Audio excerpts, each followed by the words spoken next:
Welcome back to this series of talks where we discuss romance and reality in French 19th and 20th century literature. We have seen that the French Revolution of 1789 and the political instability that followed had a tremendous influence on French Romanticism. While focusing on the turmoils of the self and depicting the vagueness and intensity of passions, many of the Romantics also embraced political aspirations. Across the chasm of the Revolution, they upheld the idea of political and artistic freedom. Around the 1830s, as the Napoleonic Empire and the restoration of absolute monarchy failed, novelists rejected the Romantic clichés and tried to give a more accurate representation of reality. In 1848, the Second Republic was proclaimed, but only a few years later, on the 2nd of December 1851, Louis-Napoléon Bonaparte, the only president of that short-lived republic, seized the power and dissolved the National Assembly. A new constitution was adopted in January 1852, by which the president's powers were increased and encroached upon the legislative power of the parliament. By referendum, on the 7th of November 1852, the Second French Empire was proclaimed, and on the symbolic date of the 2nd of December 1852, the president became Napoleon III, Empereur des Français, Emperor of the French. Although the Republicans strongly resented the coup, Napoleon III gained a remarkable popularity by restoring universal male suffrage. His reign marks the modernization of French infrastructure. Railways expanded from Paris to the largest cities of the province. Forests were planted in the center and the southwest of France.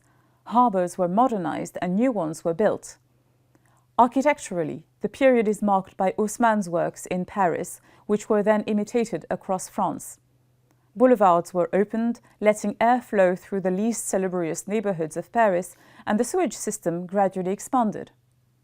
The Grand Boulevard connected the periphery of Paris to its major landmarks and to the train stations, while Haussmannian buildings brought together all the layers of society by offering housing that comprised vast apartments on the first and second floor, compact, smaller inhabitations on the third floor, and rooms available for servants or working-class people on the highest floor.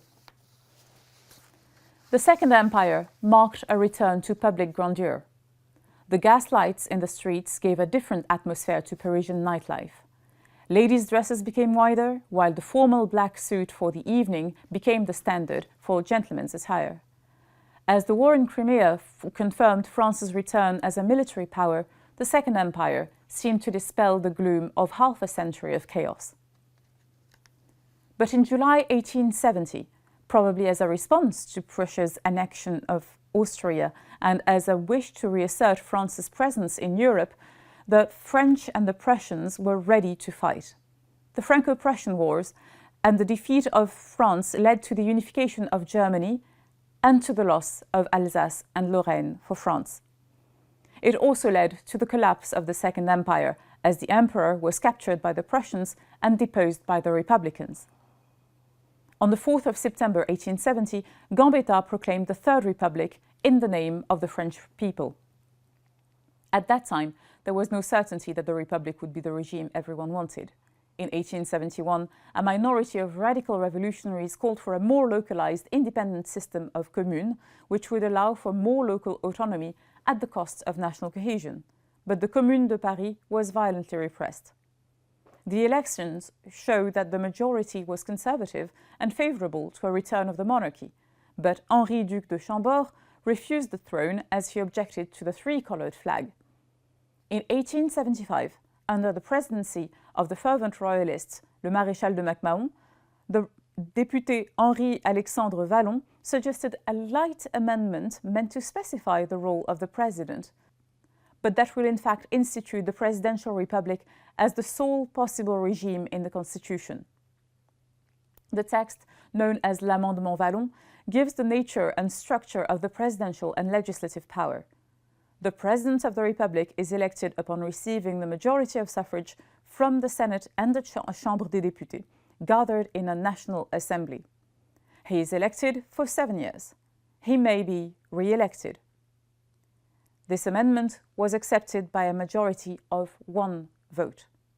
From then on, monarchy was not an option. Although it started as a temporary system, awaiting the return of the king, the Third Republic ended up being the longest regime since the French Revolution, as it lasted until the fall of France during World War II. The cultural changes that happened between the 1860s and the 20th century had a lot to do with the new disappointments of the failure of the Second Republic, then of the Second Empire. We have seen that naturalist authors of the time, like Émile Zola, echoed the materialist and positivist creed of the late 19th century, but their faith in progress was almost as strong as a new religion. Symmetrically to the materialist and vitalist trend, writers expressed their disillusionment towards progress, politics, and positivism by turning their back on the realist endeavours of their forefathers. While electricity turned night into day, while the telegraph abolished time and distance, the symbolists focused on what remained untamable to the human mind: imagination, association of ideas, but also the word's power to suggest what is absent. Symmetrically, photography made it possible to seize the appearance of things. Symbolist painters, as a return, focused on representing what the eyes cannot see.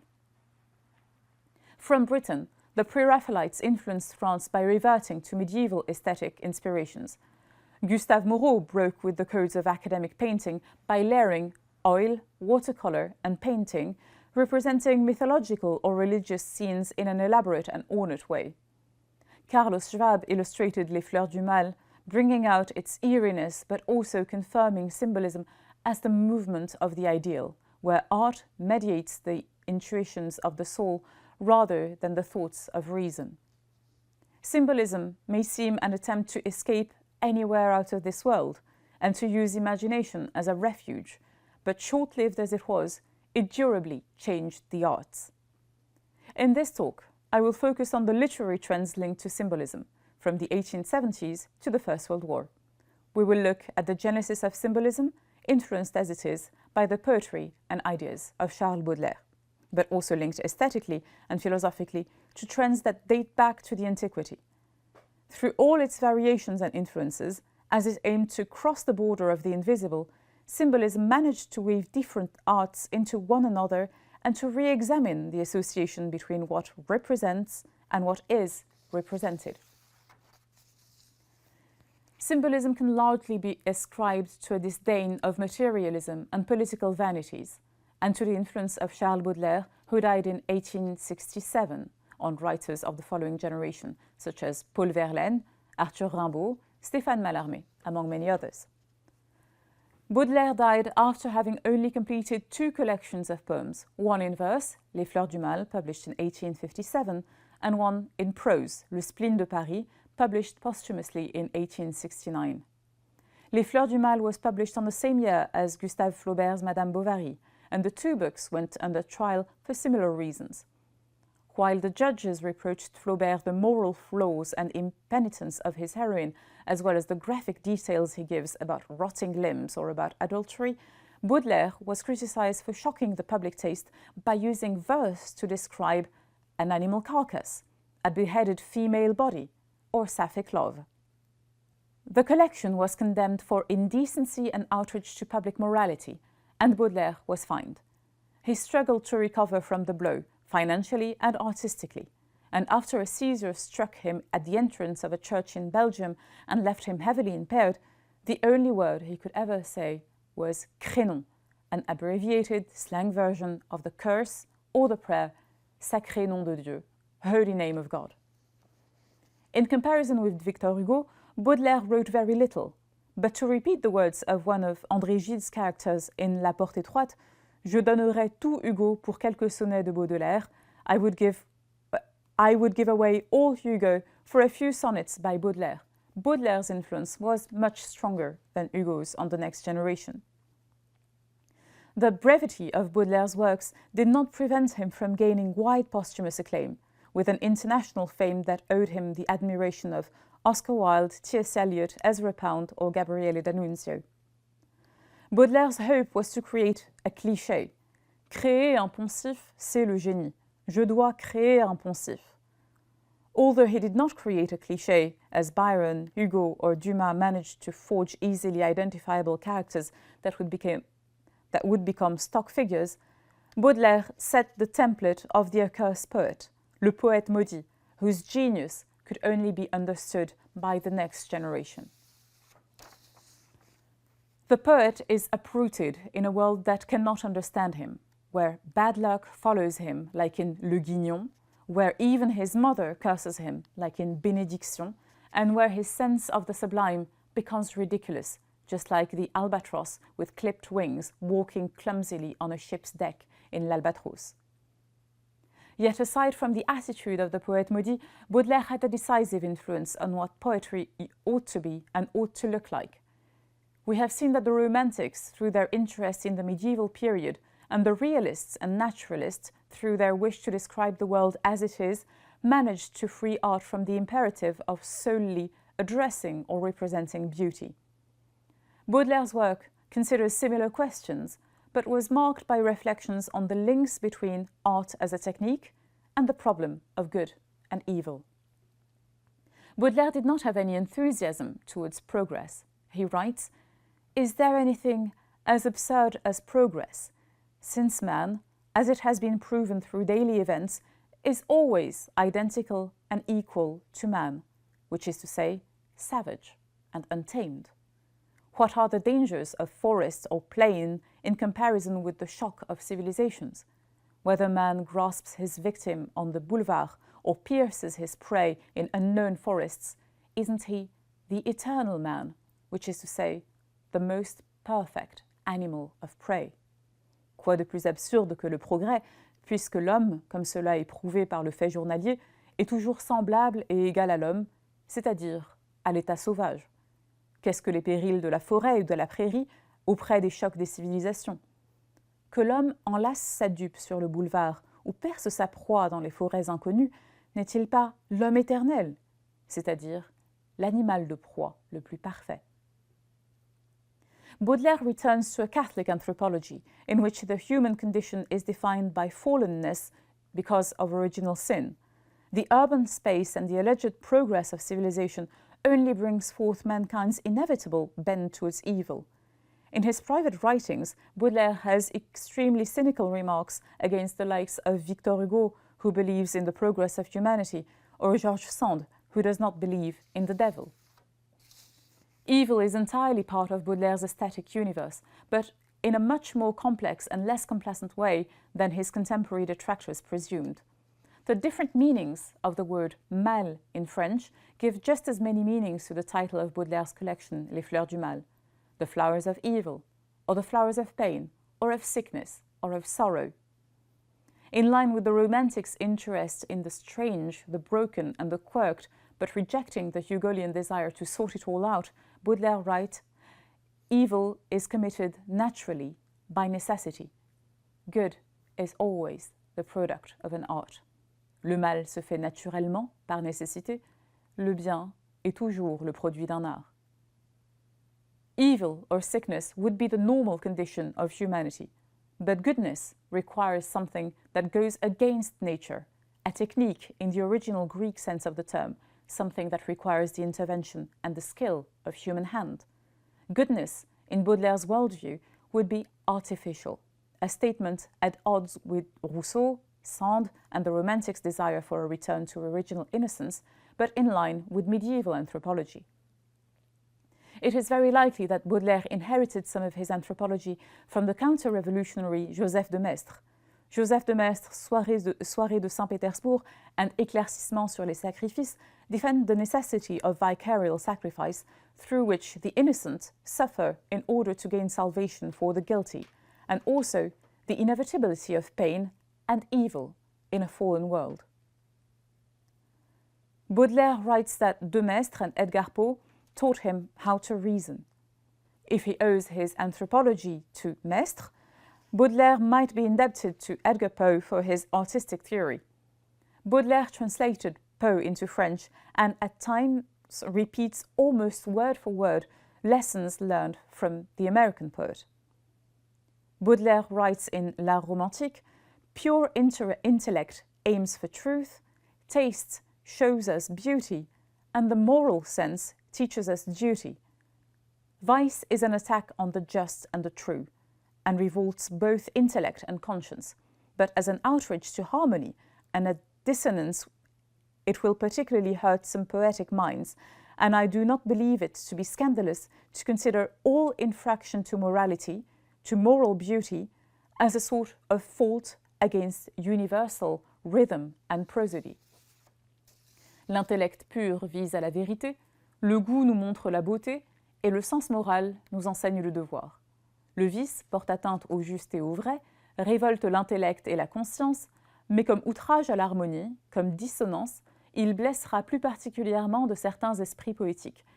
Et je ne crois pas qu'il soit scandalisant de considérer toute infraction à la morale, au beau moral, comme une espèce de faute contre le rythme et la prosodie universelle.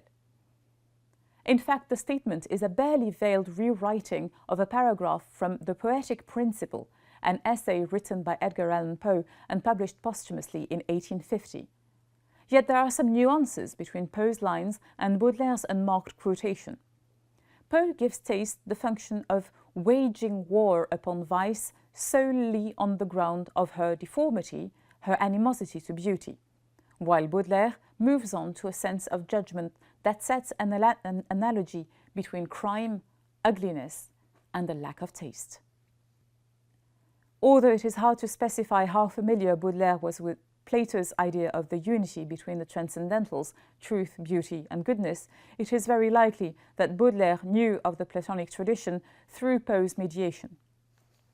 Baudelaire departs from Poe by imitating what his American master did rather than what he said. Poe's poems and short stories often present flawed heroes haunted by a beloved they failed to love enough while she was alive. Grief, death, and even the corruption of the body are fundamental themes in Poe's writings. Baudelaire fully embraces that. As he writes, it is one of art's prodigious privileges that the horrible, expressed artistically, could become beauty, and that pain, rhythm and rhymed, may fill the spirit with a calm joy. C'est un des privilèges prodigieux de l'art que l'horrible, artistement exprimé, devienne beauté et que la douleur rythmée et cadencée remplisse l'esprit d'une joie calme. Art has the ability to make beauty out of any subject, even the most gruesome, and to turn the most dire feelings into harmony. Baudelaire's art is synthesized in the oxymoron spleen et idéal, spleen and ideal, where melancholy cohabitates with a yearning for grace and harmony, an ideal beauty. For Baudelaire, it is beauty that bears a faint trace of trouble like an eerie sadness.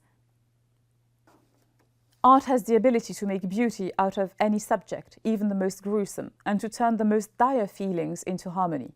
Baudelaire's art is synthesized in the oxymoron spleen et idéal, spleen and ideal, where melancholy cohabitates with a yearning for grace and harmony.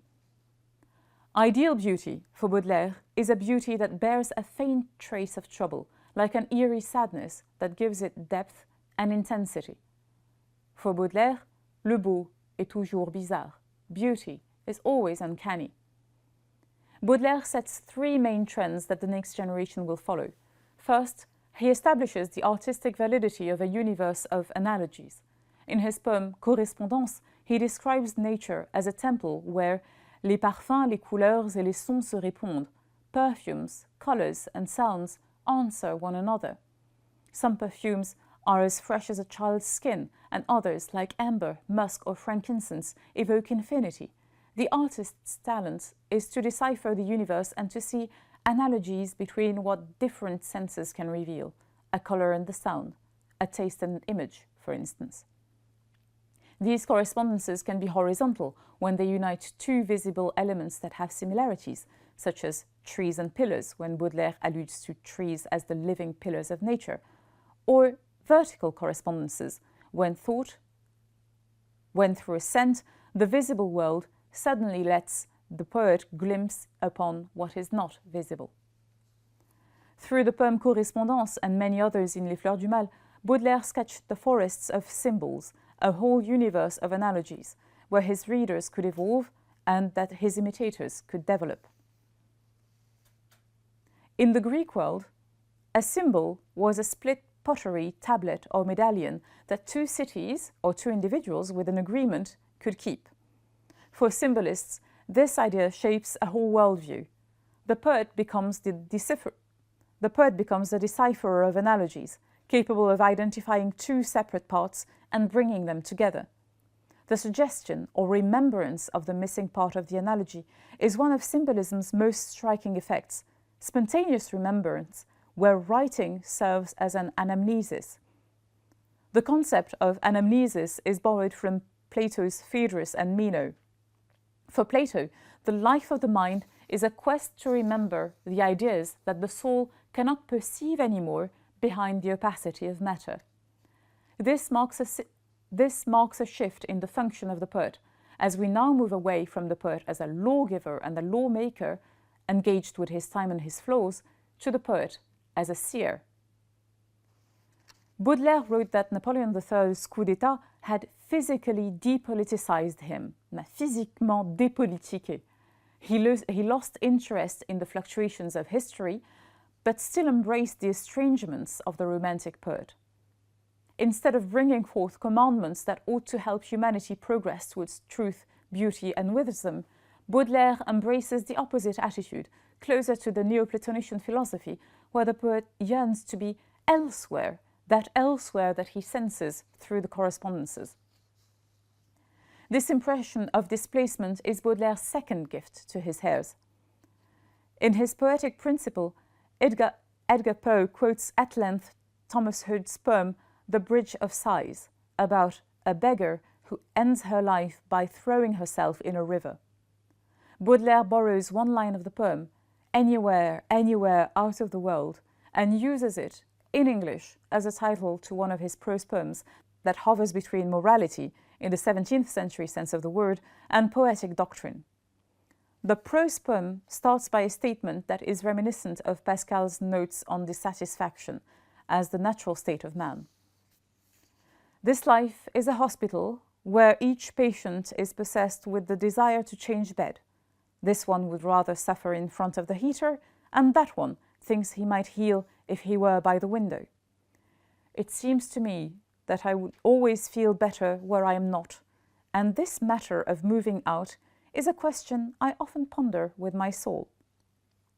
Cette vie est un hôpital où chaque malade est possédé du désir de changer de lit. Celui-ci voudrait souffrir en face du poêle, et celui-là croit qu'il guérirait à côté de la fenêtre. Il me semble que je serai toujours bien là où je ne suis pas, et cette question de déménagement en est une que je discute sans cesse avec mon âme.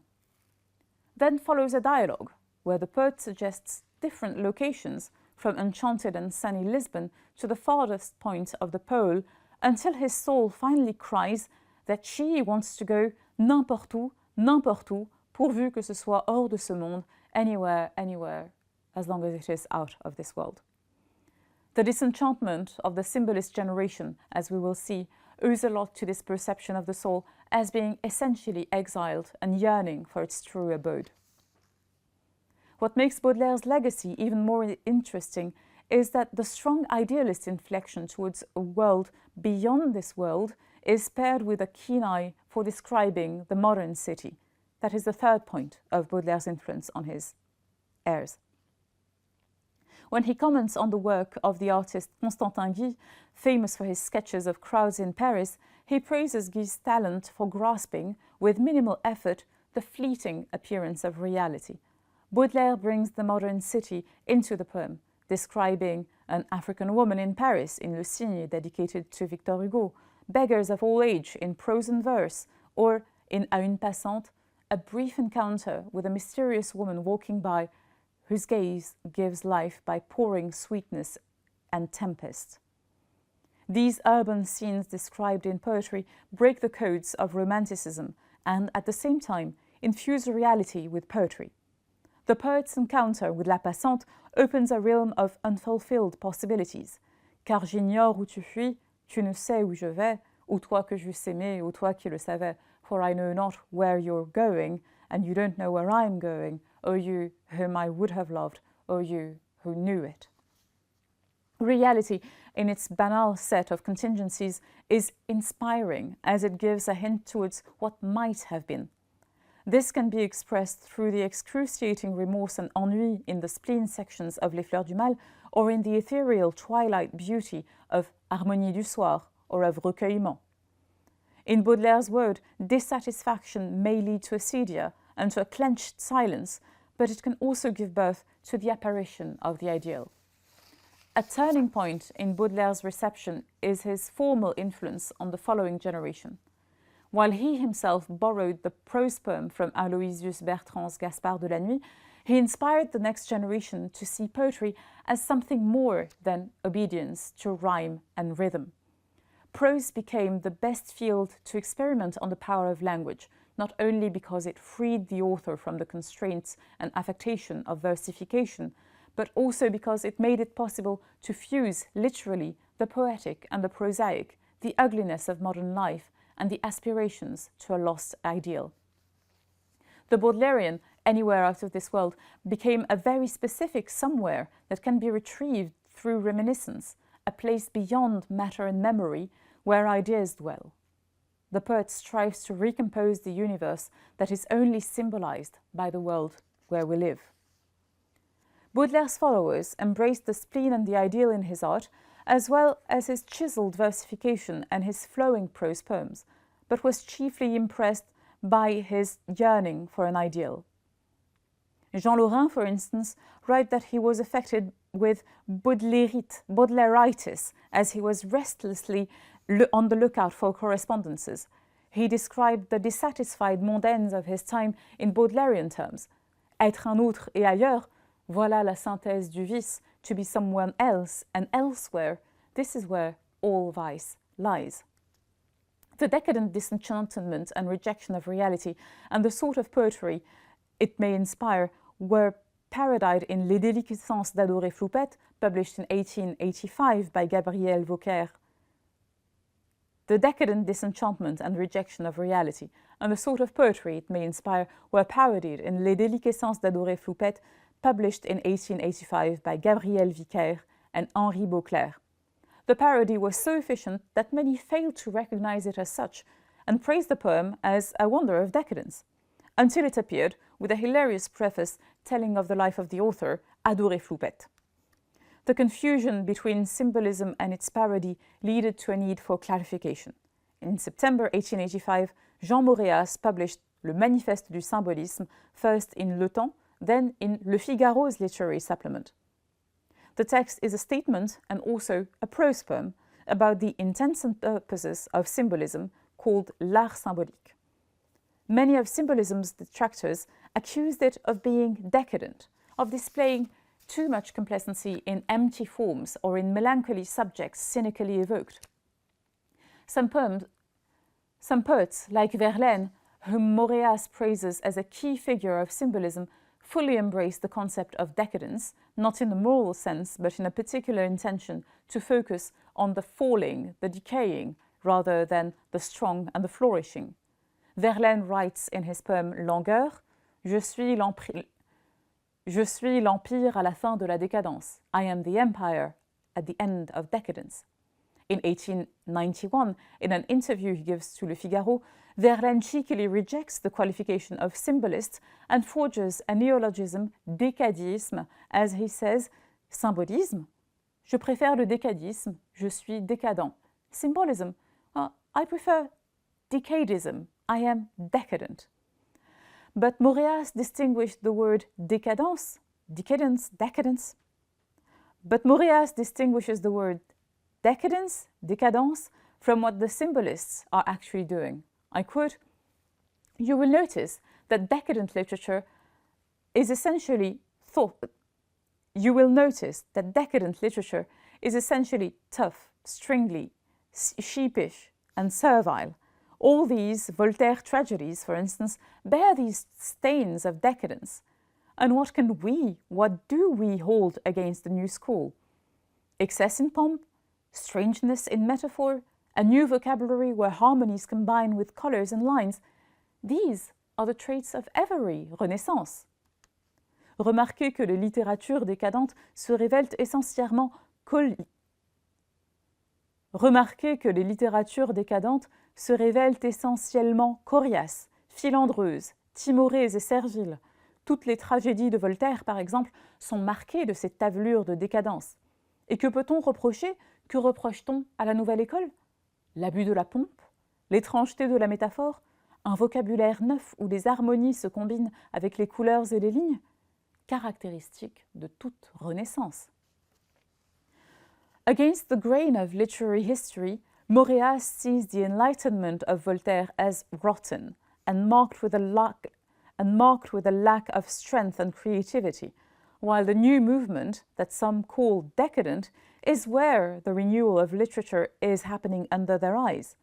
What some see as a decline and fall, others see it as a thorough renewal. The French philosopher and musicologist Vladimir Jankélévitch, in his essay La Décadence, remarks that decadence and renewal can only be distinguished by what follows them. Decadence, I quote Jankélévitch, is like the light at dusk, which does not necessarily differ from the light of dawn in quality, but distinguishes itself by the intention of decline. La décadence ressemble à l'éclairage du crépuscule, qui ne se distingue pas nécessairement de celui de l'aurore par la quantité de lumière, mais par l'intention déclinante. Jean Moréas states that the symbolist's intention is not to decline, but to bring a new life into art, following the example of Baudelaire, of Verlaine, but also of earlier poets, such as Ronsard, or medieval Christian mystics. Symbolism, he argues, is not a new trend, but had been present all through literature, even in the novels of Stendhal, Balzac, or Flaubert. So what is symbolism? Is it the mere juxtaposition of analogies? Or is there a deeper and more structured intention to it? Jean Moréas argues, symbolist poetry, enemy of didacticism, declamation, fake sensitivity, objective description, aims to clothe the idea with a sensible form which would not, however, be its own object, but that form would help express the idea while remaining in a state of submission. The idea, in turn, should not appear without the sumptuous garments of external analogies, because the essential trait of symbolic art is never to go as far as to conceive of idea as such. Thus, in this art, the description of nature, the acts of humans, all the concrete phenomena should not appear as they are. They are sensitive appearances meant to express their esoteric affinity with primordial ideas. Ennemis de l'enseignement, la déclamation, la fausse sensibilité, la description objective, la poésie symbolique cherche à vêtir l'idée d'une forme sensible qui, néanmoins, ne serait pas son but à elle-même, mais qui, tout en servant à exprimer l'idée, demeurerait sujette. L'idée, à son tour, ne doit point se laisser voir privée des somptueuses cimares des analogies extérieures, car le caractère essentiel de l'art symbolique consiste à ne jamais aller jusqu'à la conception de l'idée en soi. Ainsi, dans cet art, les tableaux de la nature, les actions des humains, tous les phénomènes concrets ne sauraient se manifester eux-mêmes. Ce sont là des apparences sensibles, destinées à représenter leurs affinités ésotériques avec des idées primordiales. Symbolism, therefore, rejects the strict formalism and aims to clothe the abstract idea with a visible form. At the same time, symbolism looks beyond the surface of things to see their secret unities. Verlaine introduced this renewed perception of poetry as the art of seizing slant impressions, nuances rather than striking colours, in his poem L'Art poétique. As the first line suggests, de la musique avant toute chose, musicality shall come first, and all the affectations of academic poetry can be rejected as empty words, et tout le reste est littérature. Verlaine rejects the declamatory effect of French academic poetry, especially as it manifests itself in the Alexandrine verse. L'Alexandrin is a perfectly balanced verse of 6 and 6 syllables where the internal pause and accents are just as important as the final rhyme.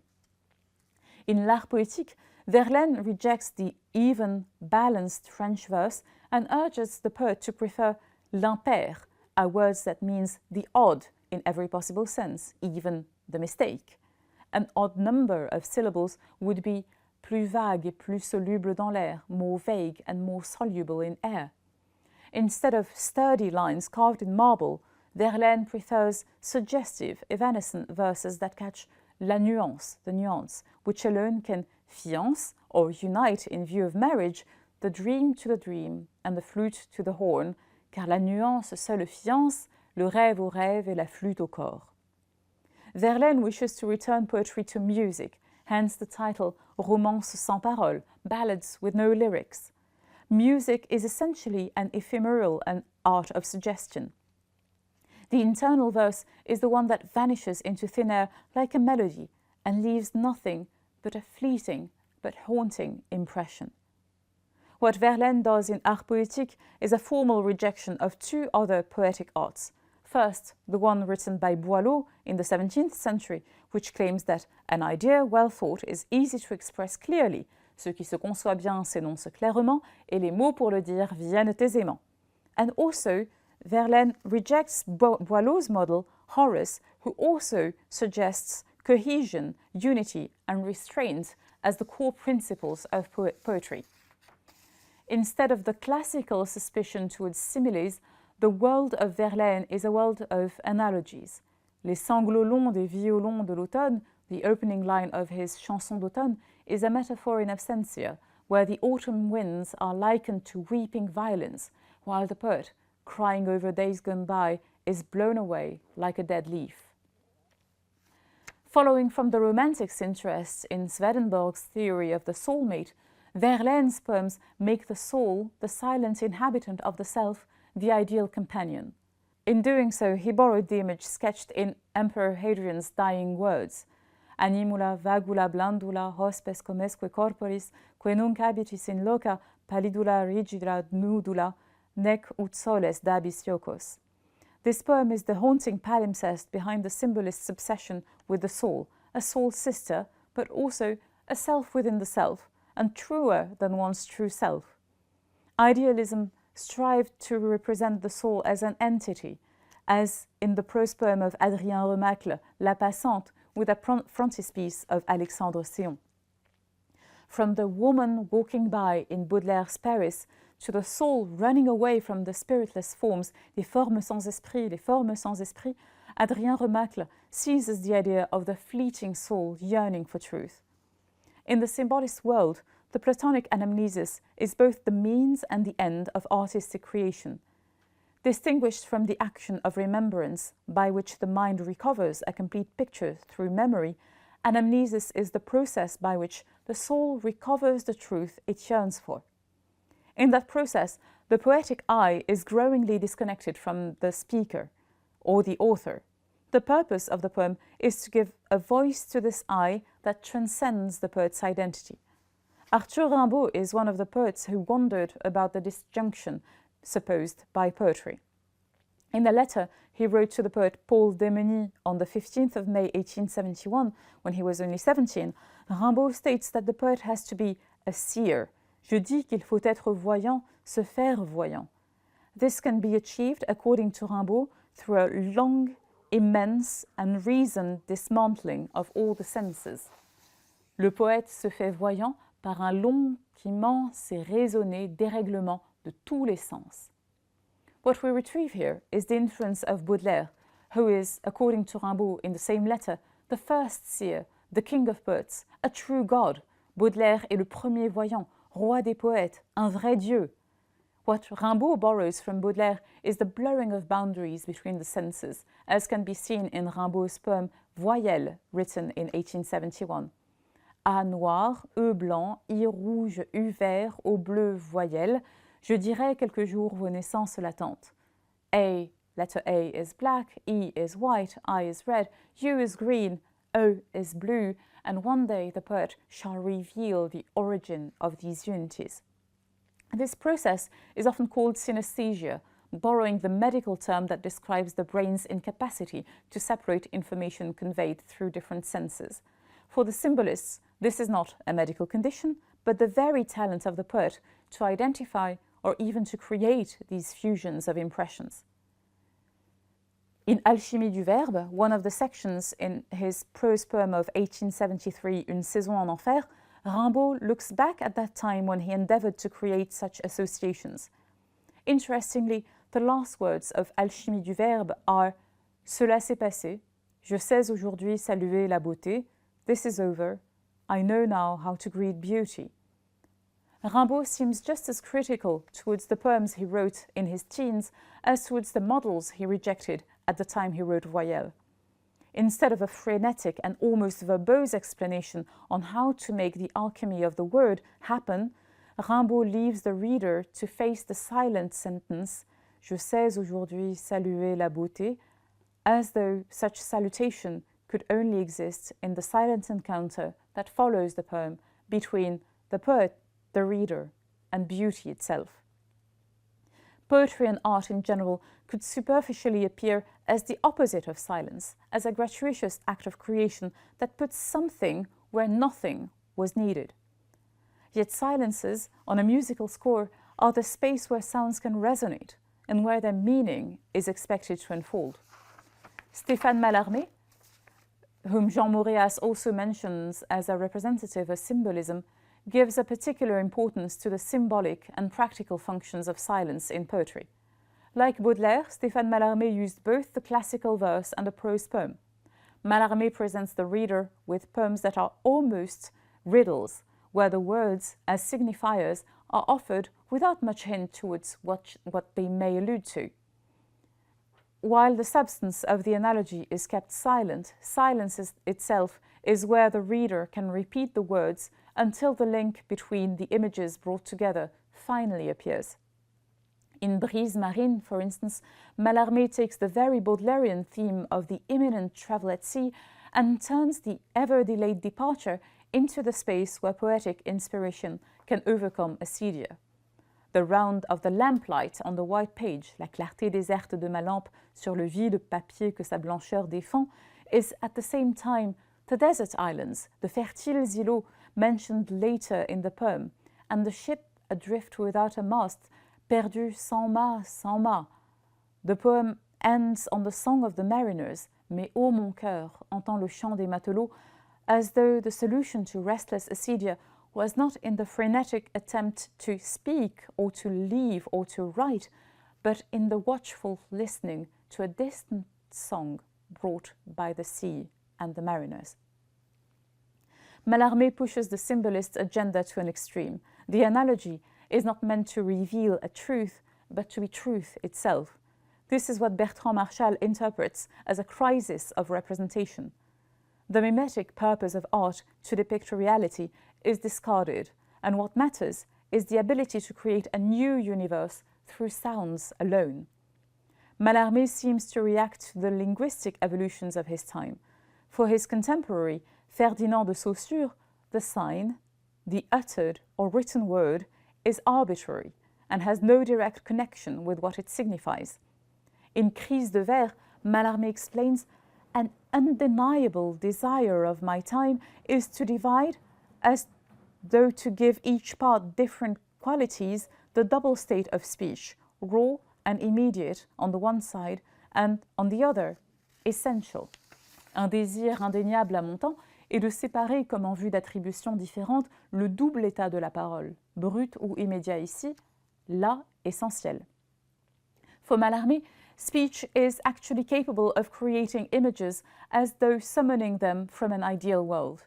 He explains in the same poem, I say a flower, and out of the oblivion where my voice leaves no figure, standing for something else that the known chalices, musicality rises, very idea and suave, the absent of all bouquets. Je dis une fleur, et hors de l'oubli où ma voix relègue aucun contour, en tant que quelque chose d'autre que les calices sus, musicalement se lève, idée même et suave, l'absente de tout bouquet. Through the sheer power of sound, the word for flower, fleur, can summon the image of the ideal flower never seen before and never to be seen and absent from all flower collections.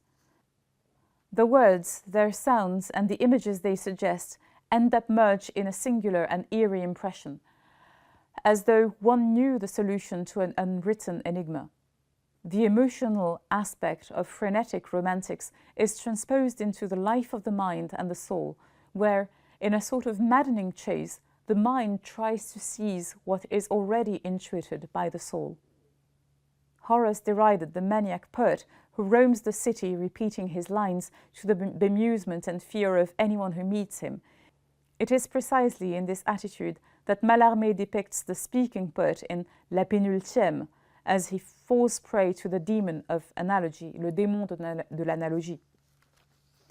In La Pénultième, the poet finds himself haunted by 4 words, set specifically at the end and at the beginning of a line. La pénultième, returning to the line, est morte.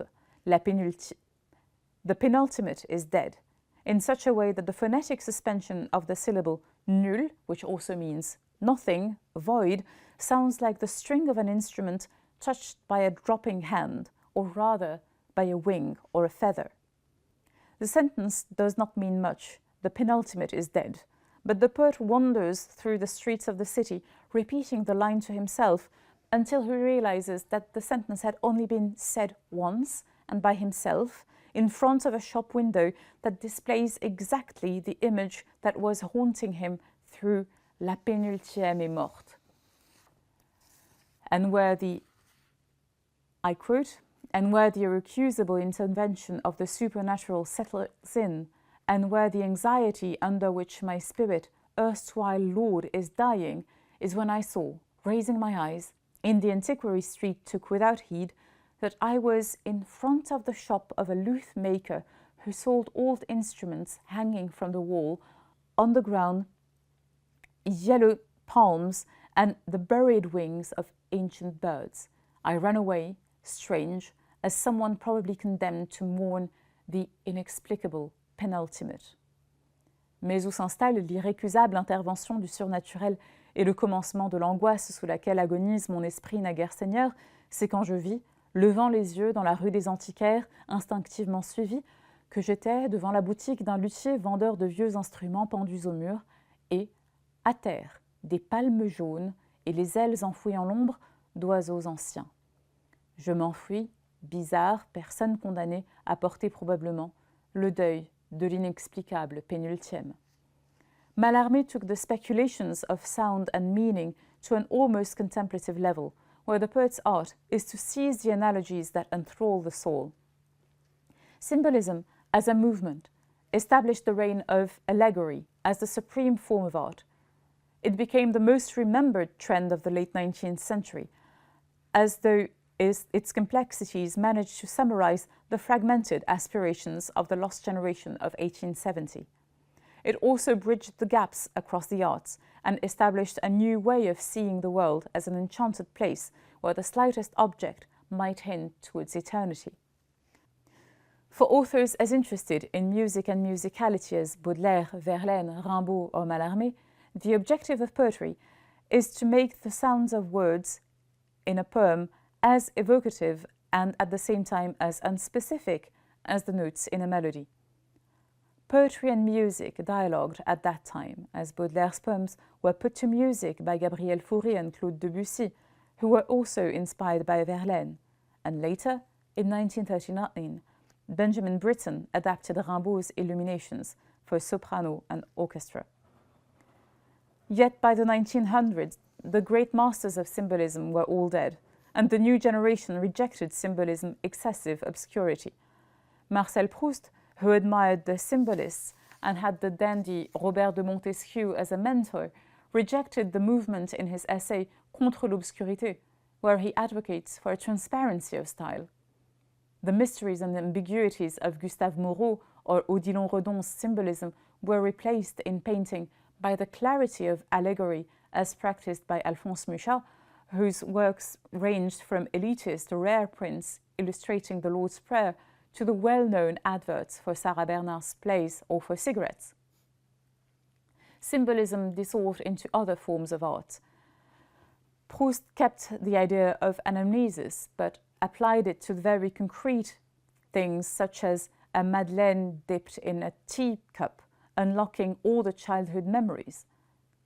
Puvis de Chavannes' vague contours in Le Rêve of 1883 can still be retrieved in some of Seurat's pastel pointed.